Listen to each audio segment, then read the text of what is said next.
Both Janelle and Robyn had been married before I came into the picture. Their relationships with their exes weren't exactly smooth sailing, and I don't want history repeating itself here. I don't want her traveling around the country painting me as a bad guy. I still can't wrap my head around it. I did all of this to protect you, to protect Truly, to protect my children. I truly believed I was keeping them safe. And yet, instead of gratitude, I got criticism. From you, from my boys. Harsh criticism. No respect at all. You wonder why I'm angry? I've spent the last 18 months feeling like my own family is turning against me. Hey, besties! Welcome back to the channel. Let's talk about Kody Brown. He's got a huge problem, and it all boils down to the truth.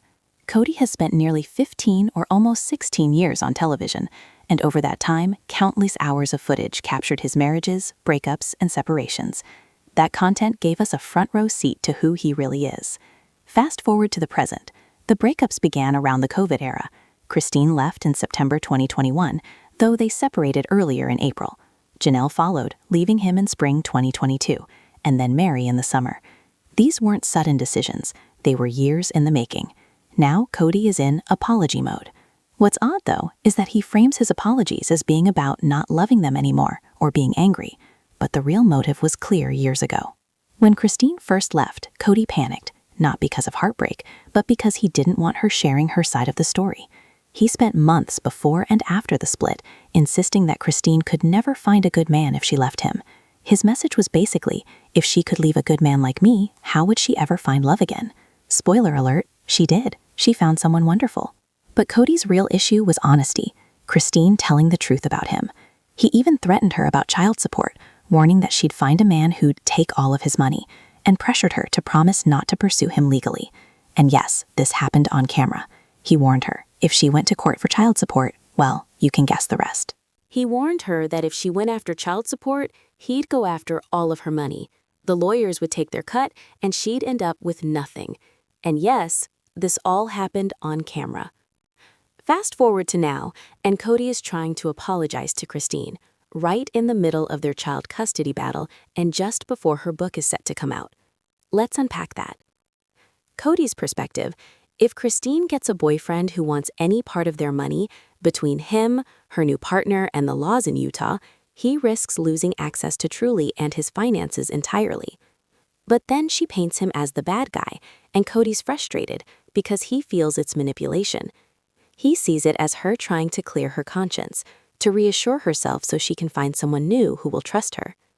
From his point of view, leaving a good man like him is risky for her next partner.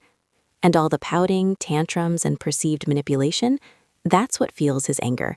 It's just spilling out of him. He questions, honestly, how he can trust her. What's the next move she might take against him? Will she go after him if she decides to? He remembers only saying a few times, if you're not happy here, you can leave, never expecting her to actually take him up on it. Now he's worried she'll travel around the country telling people he's a bad man. To him, it feels hostile, like a backstab. And part of him can't help but wonder, is it because she wants to date someone new, or is she trying to distance herself from him so she can move on without his stink on her?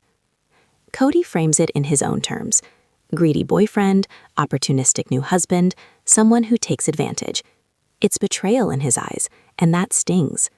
Pick me, he seems to shout at the world, but nothing scares him more than poverty. Nothing. During these breakups, Kody said a lot. Some things may have been exaggerated or even false, but there are pieces that feel undeniably true. I believe him when he said he didn't want them speaking badly about him or calling him a bad person. I believe him when he said, nothing scares me but poverty. I believe him when he talked about the state of Utah potentially coming after him. I believe him when he threatened her about child support, because in his mind, all the money belongs to him. Above all, what he seems to care about most is his reputation, and he's clearly not happy that anyone might talk about him negatively. All Kody seems to care about is how people see him. That's it. His ego is the whole show. He even once said, "It's all ego, baby," when talking about polygamy. And it's from that lens that he now tries to rewrite history. Kody has already painted Christine as someone who can't find a good man because she left him. He has said countless things to tear her down, chip away at her confidence, and diminish her self-worth. He pulls straight from the abuser's playbook. When he finally comes face to face with her new husband and there's no one else around to intervene, his very first line is, "Well, if I hadn't screwed this up, you wouldn't have him." We covered this in a video yesterday, and it's essentially the same as saying she can't find a good man because she left a good man. In other words, he's framing it like this: I messed up, you left, and that's why you're with him. Not because I'm a bad person, just because I made mistakes. The timing of all this is convenient for Kody. Now he wants us to believe this is a spiritual journey, about God, about repentance, benevolence, and apologies. But it sidesteps the real reason Christine, Janelle, or Meri left him. If he only focuses on what happened after they left, and the years before Robyn entered, he can completely dodge accountability for the middle years. Back in 2021 and 2022, when Janelle was leaving, he openly told her his biggest problem with her was that she criticized him, his rules, and that their kids criticized him too. Kody wasn't, and still isn't, sorry for his behavior. He wasn't sorry for creating strict rules, neglecting his family, or for any of the ways he failed them over the years. His anger came from feeling publicly humiliated, exposed, and challenged. To Kody, there is no worse betrayal than criticism, and above all, the truth. Now he wants to rewrite the story, apologizing only for what happened after they left, conveniently ignoring everything in between. As he put it himself, "I was trying to protect him, and I got criticism from you, and from my boys. The worst criticism. Zero respect." You guys wonder why I'm mad. That line says it all.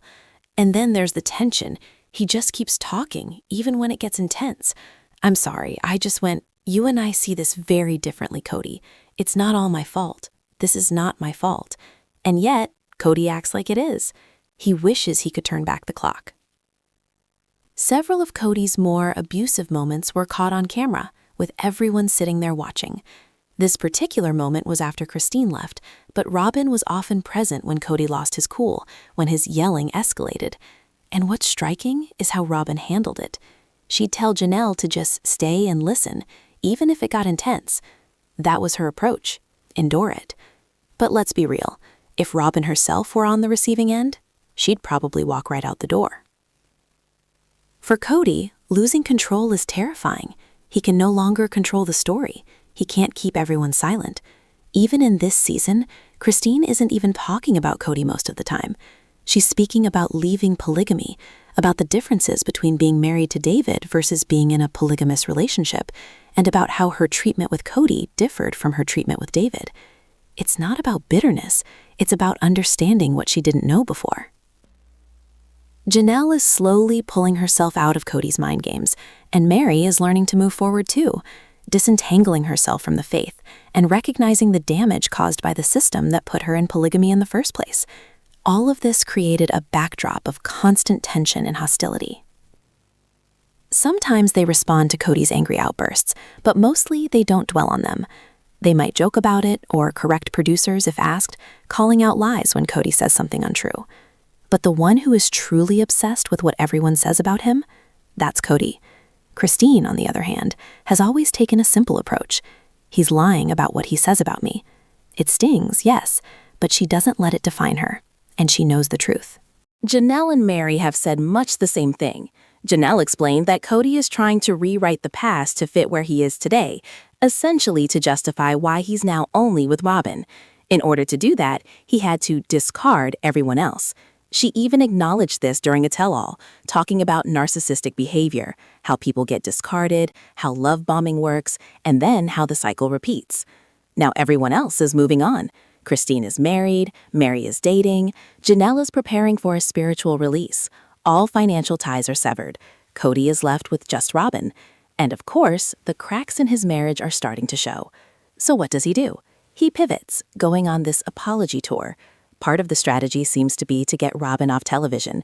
He literally said that a few weeks ago on Nick Viall's podcast. In the past, apologies like this might have worked to regain influence, but this time, they're done with him. It's over. And it's not about whether his apologies are sincere. They have nothing to do with the real reasons people left. Christine's book, which came out after Kody's attempts to apologize, makes this clear. Even if he had wanted to stop it, he couldn't have. And it's not really about him being mad. The book explains why she left. She no longer believed in the faith. It wasn't the life she wanted. She didn't feel valued in her relationship. Her kids were being mistreated, she herself felt discarded, and her voice wasn't heard. She didn't feel loved. She was repeatedly told Kody wasn't attracted to her, and she couldn't communicate in a way that allowed vulnerability. Vulnerability was impossible because everything ultimately went back to Kody. She couldn't trust Robyn, and even within polygamy, Christine and Janelle couldn't trust each other until they left. There was no intimacy. Everything was surface level. She got tired of living that way. Kody misses the mark entirely by thinking apologizing with lines like, "I didn't love you," will matter to Christine. She simply doesn't care. Part of his motivation is also to stop her from talking about him, to try to soften the impact before her book reveals the truth about him and his behavior.